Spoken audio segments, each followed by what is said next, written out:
Assalamualaikum warahmatullahi wabarakatuh. Di sini saya akan menjelaskan pengertian wakaf. Istilah wakaf berasal dari bahasa Arab al-waqf. Kata waqf adalah bentuk masdar dari kalimat waqafah yaqifu. Waqfan waqafah dikatakan dalam bahasa Arab mengandung maksud berhenti dan berjalan. Sebagai kata benda, kata wakaf semaka dengan al-habs yang berarti menahan. Adapun menurut istilah wakaf berarti berhenti atau menahan harta yang dapat diambil manfaatnya tanpa musnah seketika dan untuk penggunaan yang mubah, serta dimaksud untuk mendapatkan keridhaan Allah. Pada saat mendefinisikan wakaf, para ulama merujuk kepada para imam mazhab seperti Abu Hanif, Malik, Syafi'i, dan imam lainnya.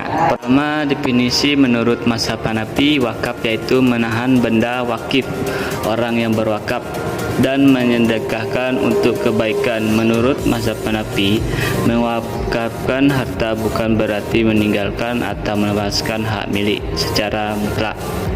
Wakif boleh menarik kembali hartanya kapan saja dan boleh diperjualbelikan.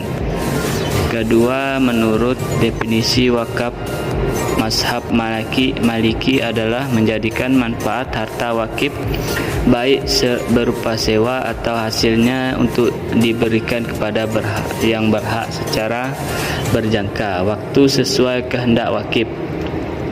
Yang ketiga, definisi wakaf menurut mazhab Syafi'i adalah menahan harta yang dapat diambil manfaatnya dengan tetap untung barang dan barang tersebut hilang ke pemiliknya dari wakif serta dimanfaatkan pada suatu yang dibolehkan.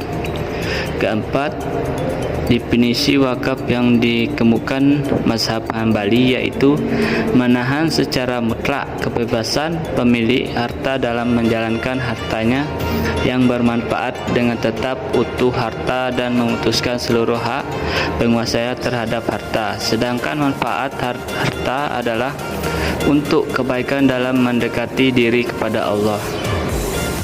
Selanjutnya ada bentuk dan macam wakaf.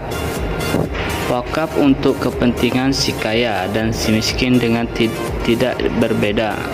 Dua, wakaf untuk kepentingan yang kaya dan sesudah itu baru yang si miskin. Ketiga, wakaf untuk keperluan yang miskin semata-mata. Wakaf golongan yang pertama bersifat amal atau tujuan umum, seperti halnya seperti sekolah atau rumah sakit yang dibuka untuk melayani semua golongan. Sedangkan wakaf golongan kedua meliputi wakaf keluarga yang dimaksud untuk kepentingan keluarga yang mendirikan wakaf tersebut.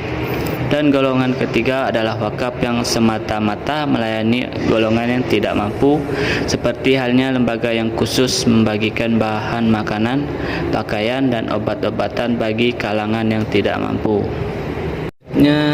Rukun wakaf.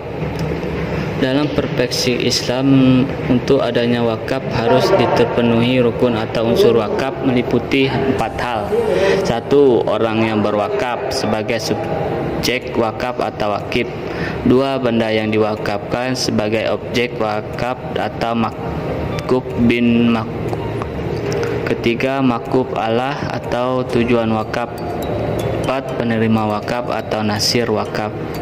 Kelima, akad atau lafaz atau penyataan penyerahan wakaf dari tangan wakif kepada orang atau tempat dia berwakaf. Unsur pertama wakaf adanya orang yang mewakafkan harta harus memenuhi syarat sebagai berikut. Disyaratkan orang yang berhak tersebut kebaikan walaupun bukan muslim dengan kehendaknya sendiri, bukan karena keterpaksaan.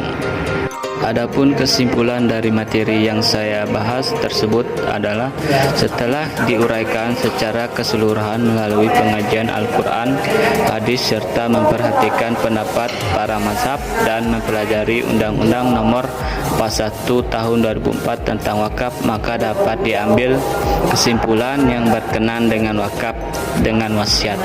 Mungkin itulah yang dapat saya sampaikan, lebih kurang